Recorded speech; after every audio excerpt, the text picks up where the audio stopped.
una región donde está la información que codifica para la proteína y una región de terminación. Y estos genes se pueden leer de manera indistinta. Algunos se leerán de aquí para acá y otros de aquí para allá.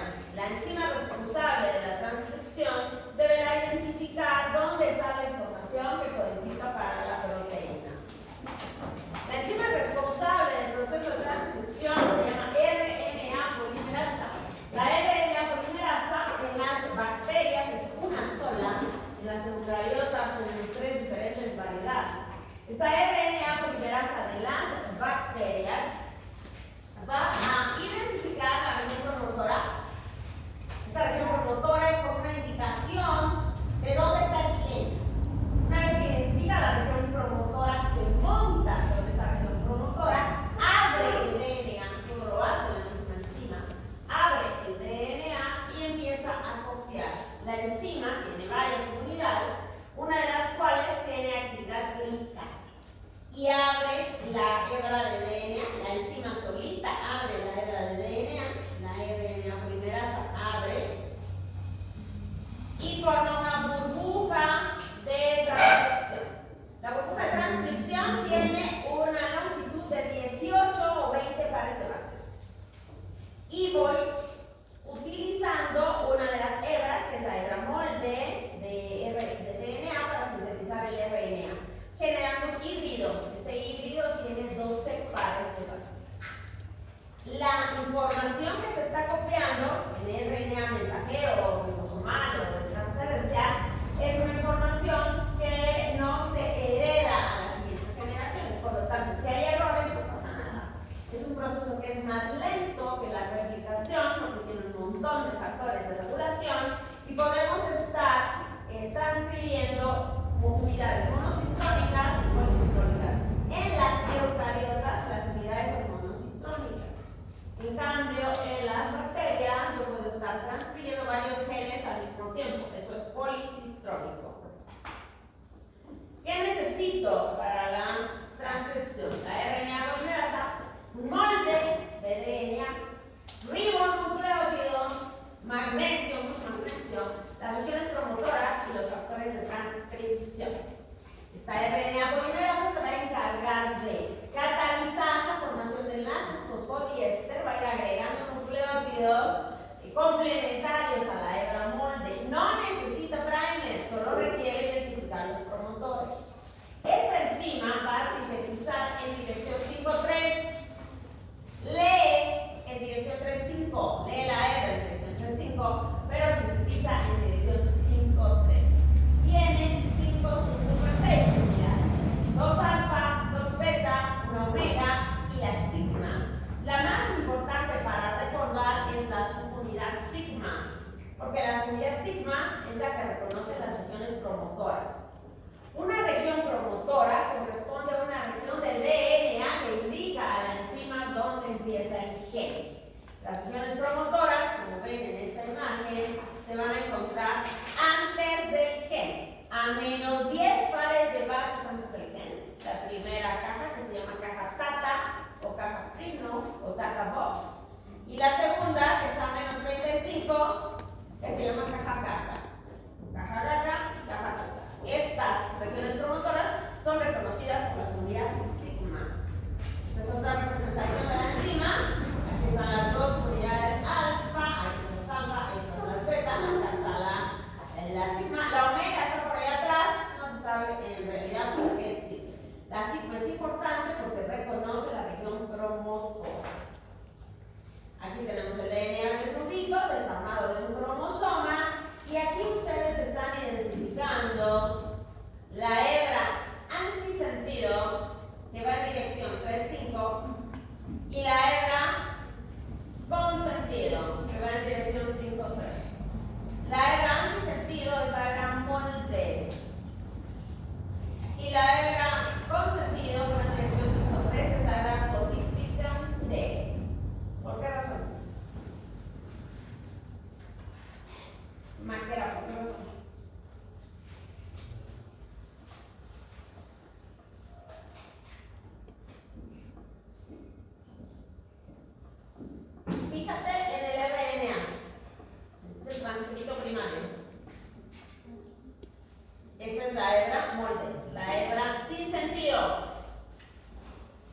Y esta es la hebra codificante, la hebra consentida.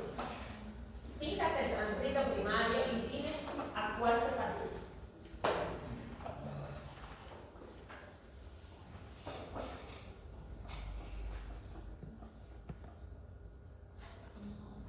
¿A cuál se parece? ¿Qué? ¿Por qué? Mira, porque en lugar de vacío tengo timina, lo que es normal, porque en el DNA yo tengo timina y en el RNA uracilo. Entonces empiezo con uracilo, timina, lo mismo. Adenina, adenina, citosina, citosina, uracilo, timina, guanina, guanina, citosina, citosina, citosina, citosina, ¿ves? Es igual, la hebra de RNA transcrito primario es igual a la hebra que no es la molde, por eso se llama codificante. Porque lo que yo estoy haciendo es usar esta hebra molde para sintetizar un RNA complementario. El RNA que yo estoy sintetizando aquí no es igualito a la hebra molde, es complementario. Por lo tanto, va a ser igualito a la hebra codificante, a la hebra consentida. ¿Ok? La transcripción tiene un inicio, una elongación y una terminación. ¿Qué necesito para iniciar el proceso de transcripción? Pues necesito factores ambientales que favorezcan la activación de la enzima. Los factores ambientales pueden ser hormonas, pueden ser vitaminas, como la vitamina A o la vitamina D, lípidos, como el colesterol, como los ácidos grasos. Un factor ambiental favorece que la enzima, acá está mi enzima, empiece a revolotear por encima del DNA. Y una vez que revolotea, se monta sobre el promotor. Identifica la región promotora con la hebra de DNA cerrada. La hebra está cerrada. Identifica la región promotora. Una vez que identifica, se monta ahí, avanza un poco y abre la cadena de DNA. Esto se llama complejo promotor abierto. Primero tenía el complejo promotor cerrado y ya luego tengo el complejo promotor abierto. El complejo de la RNA polimerasa con el promotor y el DNA abierto. Y empiezo a copiar. Voy copiando del promotor, siempre sintetizando en dirección 5'3'. Voy agregando nucleótidos, siempre trifosfatados. Cuando ya avancé en la lectura más o menos entre 6 y 10 nucleótidos, elimino el promotor, o sea, me salgo del promotor, elimino la unidad sigma y sigo avanzando, agregando nucleótidos, proceso denominado elongación, hasta que llego a una región de terminación y se desarma todo el complejo. Así que primero me voy a unir al DNA de manera específica, ¿quién? La RNA polimerasa. Voy a reconocer el sitio promotor, voy a desenrollar en la cadena de DNA en la región promotora, formando el complejo promotor abierto. Empiezo a copiar, meto más o menos unos 6 a 10 nucleótidos de RNA y encima va avanzando, elimina el promotor, elimina la subunidad sigma y la enzima continúa elongando hasta que termina.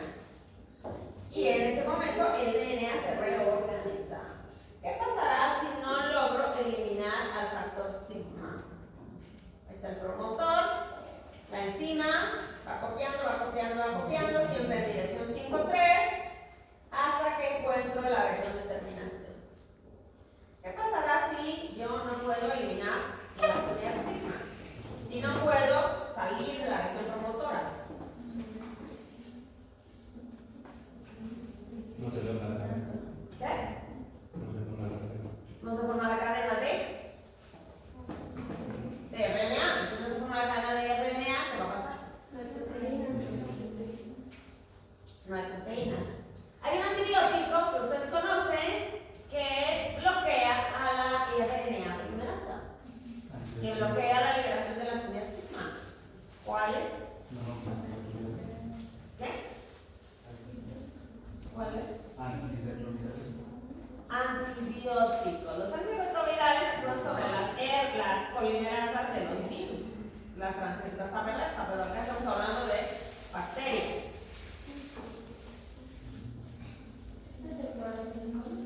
No.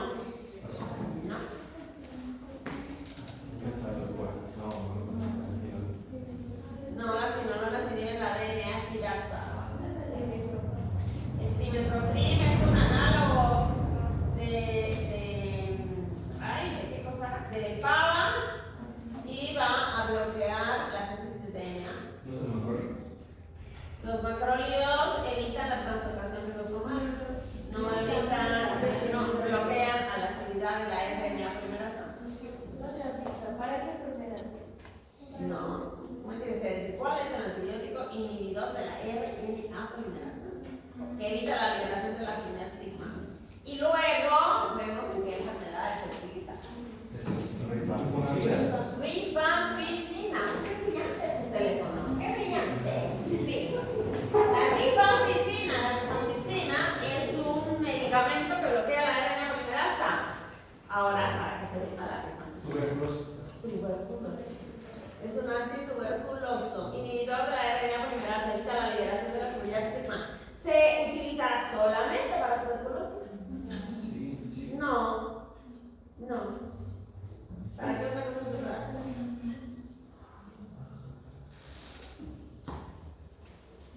Porque en el estado de Sonoma No, o sea, sí se usa rifampicina para tuberculosis, sí. Es de rutina, es de primera línea, pero no es específico y selectivo para micobacterium tuberculosis. Va a bloquear la replicación, la transcripción bacteriana, porque en cualquier bacteria bloquea la señal sigma. ¿Para qué se puede usar la rifampicina? Usamos, por ejemplo, para profilaxis en meningococcemia. Si tú tienes un paciente que ha tenido meningococo, una meningococcemia, y has estado en contacto con él, la meningococcemia es muy contagiosa, entonces se da rifampicina como profilaxis. Me imagino que se los dijeron en microbiología. Pero también se puede usar a veces para estafilo. Puedes usar para estafilo. ¿Qué? Claro, hay un montón de opciones donde tú puedes usar rifampicina. Ahora, la lógica actual para el manejo de antibióticos dice que la rifa no la usamos más que para tuberculosis, pero lo puede usar en otros casos, en casos extremos. ¿Por qué no quiero usar en nuestro medio rifa para otras cosas? Para disminuir la resistencia. Porque Mycobacterium tuberculosis es resistencia también a la rifa. Y si tú estás tomando rifa para otra cosa, tus bacterias se pueden hacer resistentes y luego pueden pasarle la información con plásmidos a Mycobacterium tuberculosis y volverlo resistente. Y tenemos tuberculosis multidrogoresistente. Es un lío absoluto. Entonces, por eso la rifa se reserva para casos especiales y para tuberculosis. Ok. Esta es la unidad de transcripción de las bacterias. La unidad de transcripción de las bacterias está formada por la región promotora, que se encuentra a menos 10 pares de bases y a menos 35 pares de bases. A menos 10 pares de bases dijimos que la caja se llama caja ¿qué?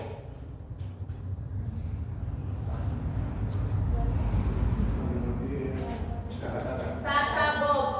Caja tata. Región promotora tata. La caja tata. Esta es una secuencia de consenso. Y por acá tengo la caja gata. Gata y gata. Estas son secuencias de consenso. Son siempre iguales, no van a variar, pero así las manejamos. A menos 35 pares de bases está la caja gata, es la primera que se reconoce la RNA polimerasa, y luego va avanzando y llega hasta la caja tata. Y una vez que ya llegué a la caja tata, eso quiere decir que a menos 10 nucleótidos yo tengo cualquier. Es un poco como que vas en el freeway y te dice la salida está a 35 kilómetros. Vas avanzando y de hecho en los freeways americanos, por ejemplo, te vas a el que corresponde, ¿no? Te da la flechita y cuando eres latinoamericano vas por primera vez en los freeways y no entiendes. Vas con tu GPS y el GPS se vaya. Pero después ya te das cuenta que te está señalando todo. Te quedas en la línea y ahí dice a menos 30, a 35 kilómetros. Sigue avanzando y ya te desvías un poquito. La misma flecha te dice, ya estás a menos 10 para tu salida. Y entonces, 9, 8, 7, 6, 5, 4, 3, 2, tu salida. ¿Entienden? Eso es lo que hacen las regiones promotoras. Darle ubicación clara a la RNA polimerasa. ¿Dónde está el gen? El gen va a empezar siempre con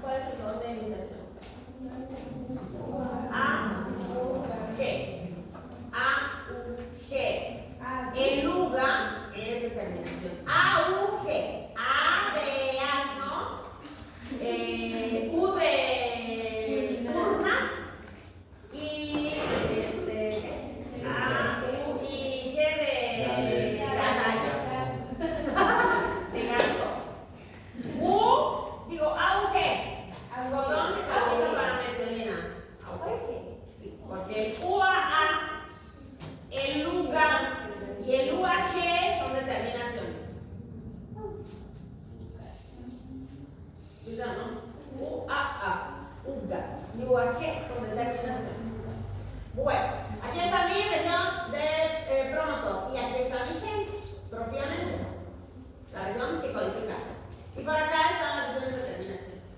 Lo que va de aquí a acá es la región de codificación. Aunque aquí puedo tener también, bueno, aquí no, en las eucariotas tengo neutrones, en las procariotas no. ¿Y qué le estoy poniendo al RNA de transferencia? Digo, al RNA mensajero. ¿Qué hay en el extremo 5'? Ya copié, tengo mi transcrito primario. ¿Qué hay en el extremo 5'? 3 fosfato. ¿Y en el extremo 3'? Nada. No escribir nada. Listo. Estas son las modificaciones que se le hacen al RNA mensajero en las bacterias, o sea, prácticamente nada. La RNA polimerasa es una sola en las bacterias y las modificaciones ya dijimos prácticamente ninguna. En el extremo 5' tenemos 3 fosfatos, en el extremo 3' nada, o un alcohol si acaso, y se va a destruir en los primeros 2 a 3 minutos. En las bacterias el proceso de transcripción y de traducción es simultáneo. Así como voy transcribiendo, voy traduciendo.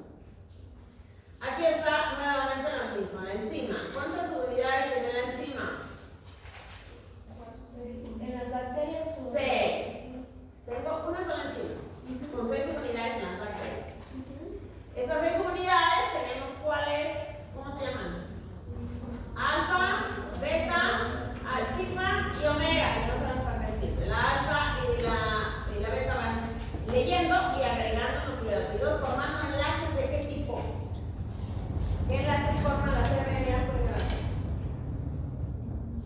¿Cuál es el enlace que une un nucleótido con otro? Enlace fosfodiester, entonces va formando enlaces fosfodiester. Esta enzima está relajada, descansando, ¿ok? Y de repente, algún factor ambiental le habla a la virgen y le dice: tienes que transferir, ¿sabes? Entonces se activa y empieza a sobrevolar de manera inespecífica el DNA. ¿Buscando qué? ¿Qué busca esta enzima? La región promotora.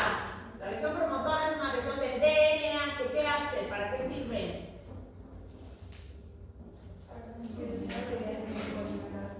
¿Para qué? Para que la DNA polimerasa encuentre el gen. Le está diciendo dónde encuentra el gen. Una vez que encuentra la región promotora, se monta encima de manera específica gracias a la subunidad que sigma. Se une a la subunidad sigma, reconoce la región promotora, se monta encima y abre el DNA. La subunidad sigma tiene actividad de licasa. Abre la cadena de DNA. Una vez que está abierta, eso se llama burbuja de transcripción. Empezamos a copiar. Cuando hemos copiado, ¿cuántos nucleótidos liberamos la región promotora? 6 a 10. Y liberamos la subunidad sigma y la enzima empieza a correr, copiando.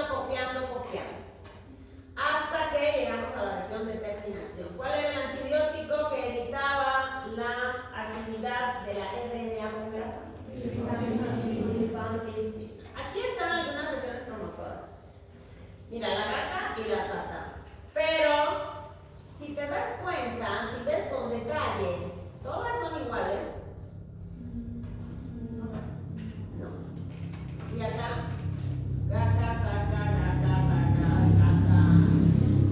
No. Son diferentes, pero por consenso se maneja esta caja y esta caja. Pero sabemos que son diferentes. ¿Qué quiere decir consenso? Un acuerdo. Entonces, en un simposio, en un congreso de genética, un genetista dice: yo encontré esta región promotora. El otro dice: yo encontré esta. El otro dice: yo encontré esta. Y así, 200 diferentes. ¿Y a cuál se parece más? No, que esta. ¿Quién propone? Yo propongo esta, no que la otra. Yo que votemos. Sí. ¿Cuál nos gusta? Tata. Listo. Y se queda como secuencia de consenso. Es un consenso. ¿Todas son iguales? No. Pero este es el ejemplo para encontrar las demás. Así que en genética un montón de estas regiones se llaman regiones o secuencias de consenso. Por consenso hemos quedado que es así. Ahora, ¿será cierto? No.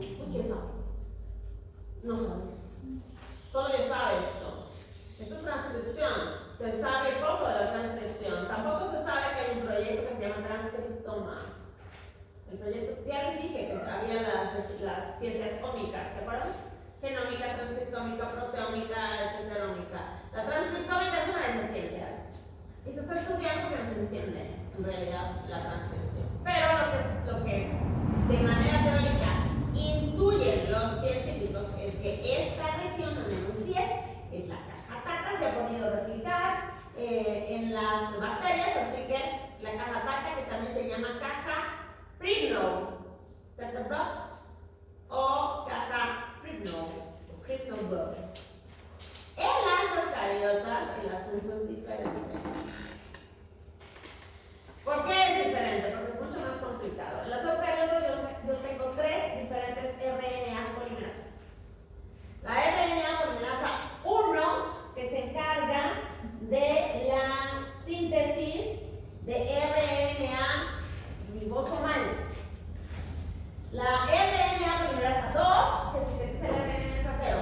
Y la RNA polimerasa 3, que sintetiza el RNA de transferencia. Esta es la RNA polimerasa 2, por lo tanto, ¿qué sintetiza?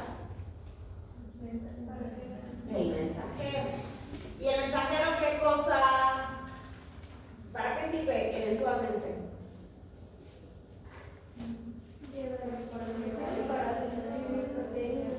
Para la síntesis de proteínas, para el proceso de traducción y síntesis de proteínas. Lleva el molde para la síntesis de la proteína. La caja Tata, todos estos elementos forman parte de la región promotora. La caja Tata de las eucariotas está a menos 25 pares de bases.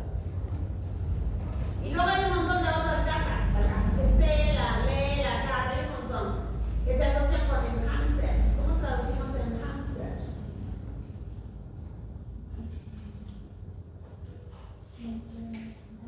Mr. Castellón.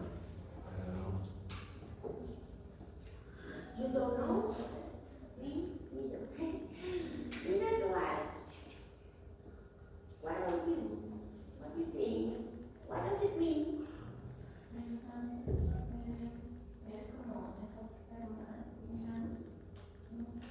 Enfatizar. Y en ese contexto, promover, estimular, sí. Los enhancers promueven la replicación, estimulan la replicación. Pero digo, aquí estamos hablando de la transcripción. Estas regiones enhancers también se asocian con regiones silenciadoras. Así que estas regiones de DNA se van a asociar a factores ambientales, estimulando la expresión de un gen o inhibiendo la expresión de un gen. Acá tenemos una cosa que me imagino ustedes conocen. ¿Qué es esto? Porque ya vieron hormonas. Gente tiene su competencia de hormonas también, ¿no? Dice. Esto se llama elemento de respuesta a esteroides. ¿Y por qué hay un elemento de respuesta a esteroides en el DNA?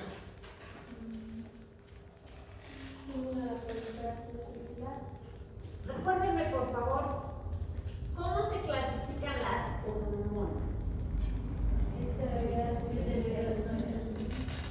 Tengo esteroideas.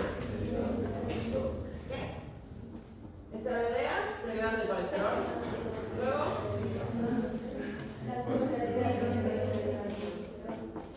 Ok, lipo e hilo. Bueno, ya, sí.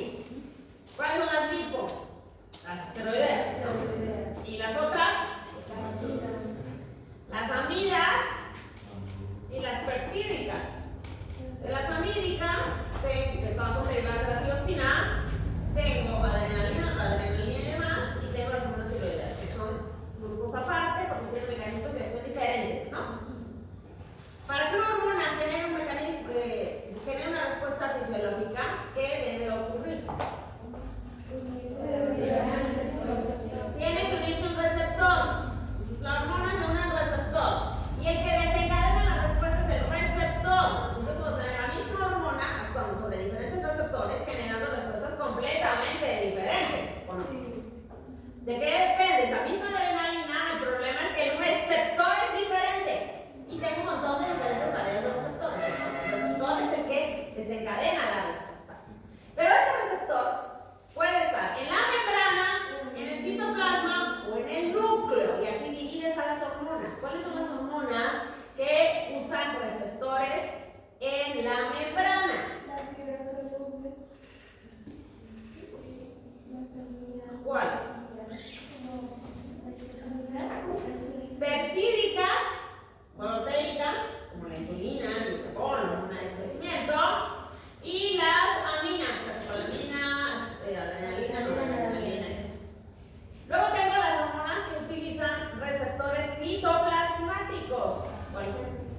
Las esteroideas.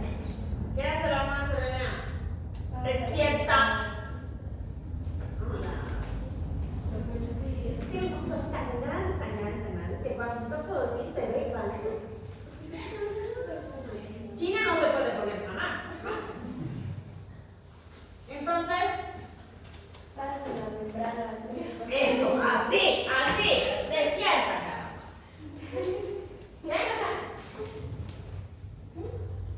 Hormonas esteroideas.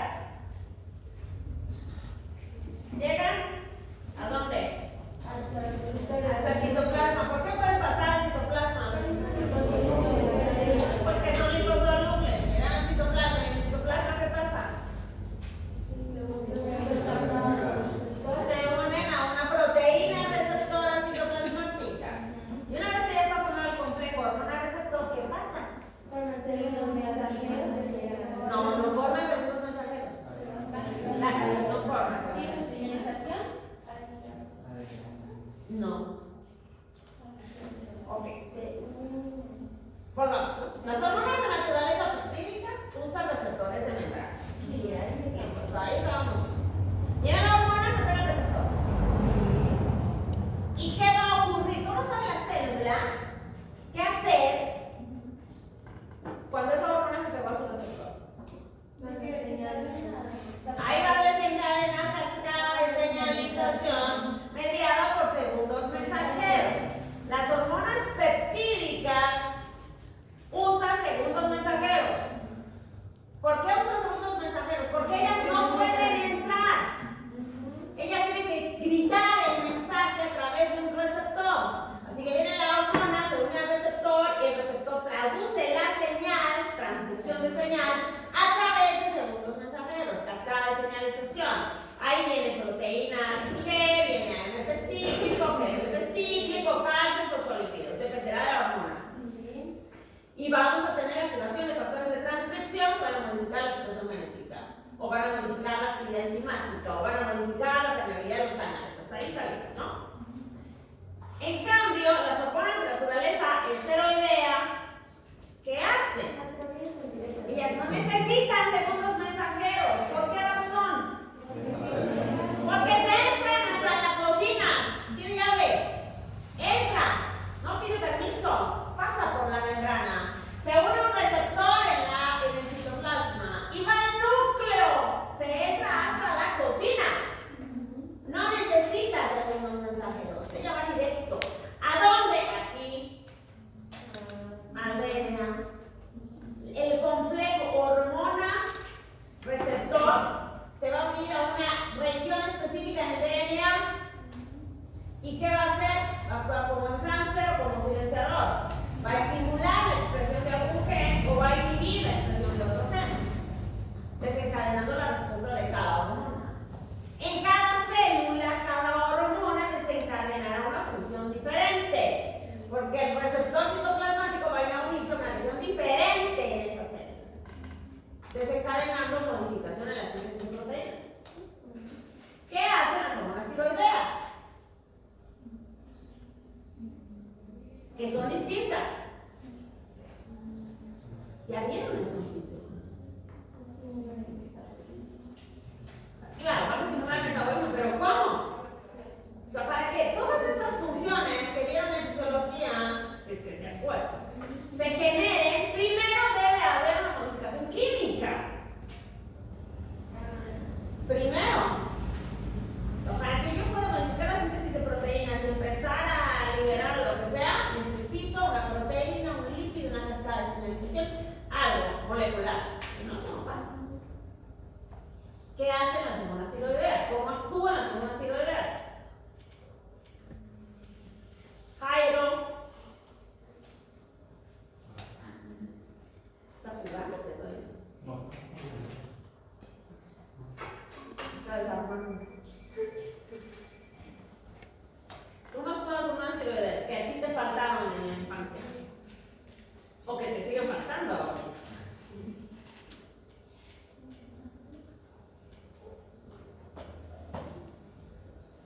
¿Te imaginas? Falta de yo, falta hormonas tiroideas, falta de ácido fólico, o sea, son problemas.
llegan hasta el DNA, como su proteína, se asocian y modifican la síntesis de proteínas.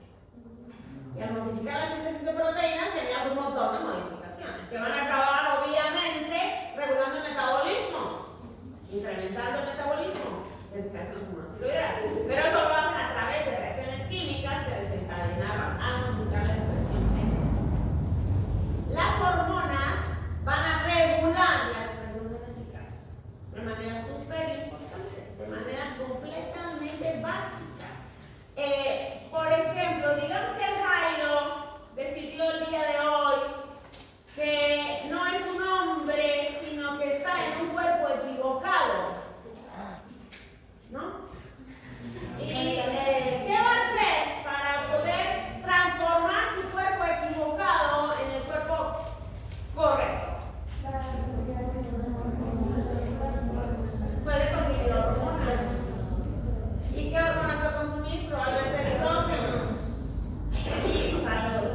¿Y qué va a ocurrir con el físico del Jairo?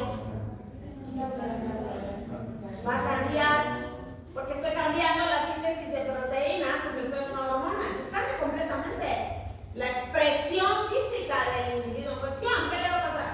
Si tiene barba, chao la barba, se cae la barba. La voz se agudiza tantito, no demasiado porque ya está engrosada el cartílago, así que no se adelgaza demasiado. Su piel empieza a cambiar un poco, se hace un poco más fina. ¿Y qué pasa con la grasa corporal? Aumenta. En particular en dos regiones. ¿Cuáles son? Las caderas y el pecho. Todo depende de la genética. Porque si tienes genética donde nomás te aumenta arriba o nomás te aumenta abajo, pues depende. Y eso es genética. Ve a tu mamá y ahí vas a ver cómo te vas a poner. Eso es clarísimo.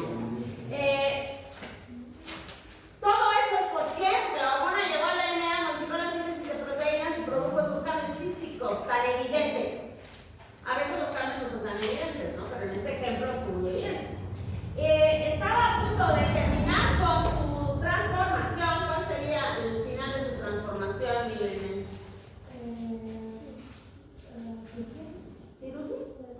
Se va a cortar los testículos, ¿cierto? Y se va a hacer una vagina. Ese sería el destino final. Pero al estar en punto de entrar al quirófano, aparece su amiguito John Collins, se llama. Una locura, vas a reaccionar y deciden que no. ¿Qué va a hacer hombre atrás? ¿No? Decide que va a ser hombre atrás. O parecerlo. Entonces, ¿qué va a hacer? Va a dejar de tomar la hormona y va a empezar a expresar su testosterona. Y las características nuevamente van a cambiar. Porque estoy modificando la síntesis de proteínas. Las hormonas modifican enormemente tu vida. ¿Qué pasará si, por ejemplo, yo tengo un problema en el receptor para la hormona del crecimiento?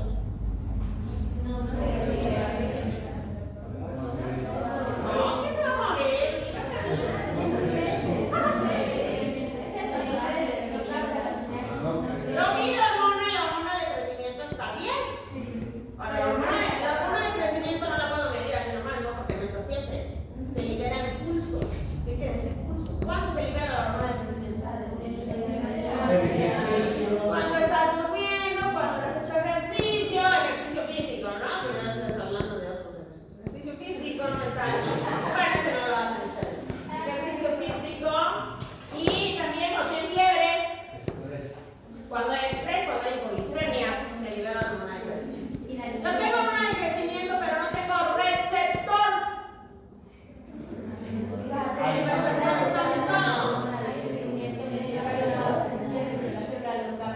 Entonces es como si no hubiera hormona. Y tengo enanismo. Es secundario. Porque tengo la hormona cuando es primario, cuando no hay hormona. Pero cuando hay un problema de receptor es secundario. Secundario al problema del receptor. Así que tan es importante la hormona como el receptor. Si falla cualquiera de las dos cosas, tenemos un problema. Y las hormonas actúan a través de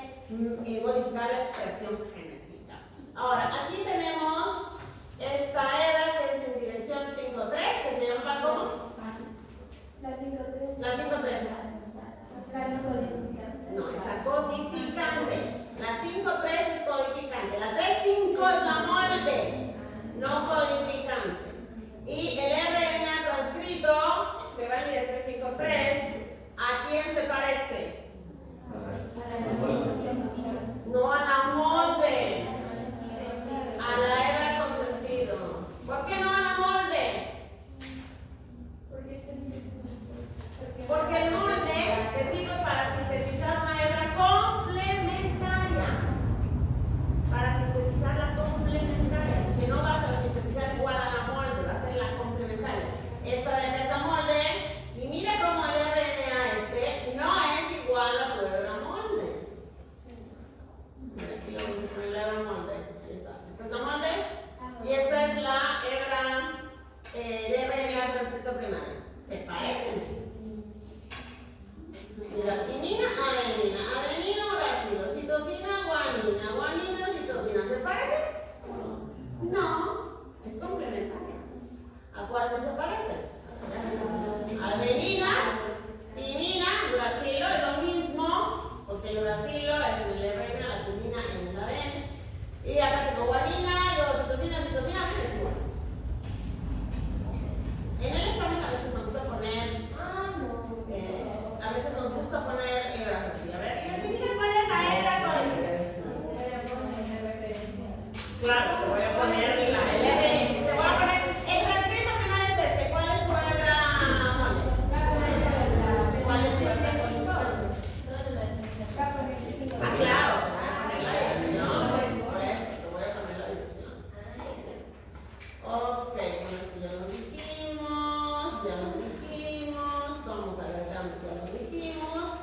Y vamos a ir sintetizando alegremente a una velocidad de entre 20 y 50 bases por segundo. Y las topoisomerasas van por delante y por detrás. ¿Qué hacían las topoisomerasas?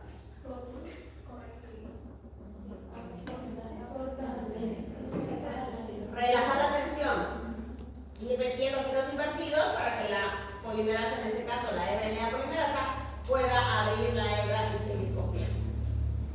¿Hasta dónde va a copiar? Pues va a copiar hasta que llegue al final, hasta la terminación. ¿Cómo sabe que ya termina? Pues va copiando una región que primero va a estar rica en guaninas y citosinas y luego en uracilos. Pero la curiosidad radica en que vas copiando, y el RNA mensajero se va liberando, y debido a la complementariedad de base se forma una horquilla. Se forma una horquilla, se aparean estas dos hebras, y esta horquilla desestabiliza la RNA polimerasa y la RNA polimerasa se va. Esta es una región de terminación. Esta terminación puede depender de la proteína Rho o ser independiente. Si depende de la proteína Rho, pues es una proteína que ayuda a la terminación. Pero si no, es esta región rica en guanina y citosina que genera el loop o esta hebra que va a relacionarse con una proteína de terminación que se llama NUS-A, que favorece la disociación del RNA transcrito primario y de nuestro DNA. Aquí está, mira. Guanina, citosina, guanina, citosina, guanina, citosina, muchos uracilos. Este es el loop. Esta es la región de terminación. El loop es el que indica que ya se acabó la síntesis del RNA. Aquí está mismo. ¿Ves? Va armando el loop de manera completamente espontánea y se desarma. En cambio, en otras proteínas, en otros RNAs, yo tengo una región, un sitio de reconocimiento de la proteína Rho. Rho es una proteína de finalización de transcripción. Es una nucleoproteína. Y esta proteína se va a unir a un sitio específico en el transcrito primario, que no en todos los transcritos está. Así que esta proteína Rho, nucleoproteína, viene y se une aquí. Y cuando se une, desarma el complejo. Usa ATP, se libera todo. La proteína Rho es una proteína que ustedes van a mencionar luego, que les van a mencionar luego en inmuno probablemente y seguramente en reumato. Porque hay una patología, un grupo de patologías autoinmunes en las que tenemos anticuerpos anti-Rho. ¿Qué patologías autoinmunes les gusta? Lupus puede ser. En lupus a veces hay anticuerpos anti-Rho. Aquí está Ro. Y la otra es la enfermedad de Sjögren. Ay, creo que me suena. Creo que menciona. Era la que no producía lágrimas. Correcto. La enfermedad de Sjögren es una enfermedad autoinmune que afecta a las glándulas salivales y las glándulas lagrimales. Glándulas de secreción exócrina, pero principalmente lágrimas y saliva. Así que es una persona que tiene ojo seco y boca seca. ¿Será complicado? Por las alteraciones del poder del ojo, ahora no está complicado. ¿Qué opinas, Carlos? ¿No será complicado? Ojo seco y boca seca. No puedes andar por la vida con el ojo seco y la boca seca. ¿Por qué no? Obviamente, si no tienes lágrimas, el ojo se seca. Se siente feo, se siente como si tuvieras tierra dentro del ojo, pero no un poquito. Entonces, algunos, seguramente todos, han tenido sensación de juego extraño en el ojo. Es súper incómodo. Y estás jalándote el párpado y te pones gotitas, te pones agua, lo que sea para limpiarlo, que la pestaña, que lo que sea, ¿no? Pero estas personas tienen sensación de arena en el párpado y les duele todo el tiempo. Y si no haces algo, se ulcera. Y se ulcera la córnea y tienes el ojo rojo, necesitan lágrimas artificiales. ¿Qué pasa con la boca? Takeshi. ¿Qué pasa lo que Takeshi no pueden hablar? No hay saliva, entonces ¿qué pasa? No puedes entregar. No puedes comer, no puedes tragar, te muerdes, te lastimas, te ulceras, te infectas, porque la saliva ayuda incluso a la limpieza. Pucha, ya habíamos estado tan bien, no te habías parado ni una sola vez. Paras. Entonces, es súper incómoda la enfermedad. No es mortal ni grave, pero es re incómoda. Así que la paciente tiene que tomar agua permanentemente, gotitas artificiales y buscarle la otra enfermedad autoinmune que tenga asociada. Estas pacientes tienen anticuerpos anti-RO y anti-LA en el cuerpo. Ok, me voy a quedar en los operones para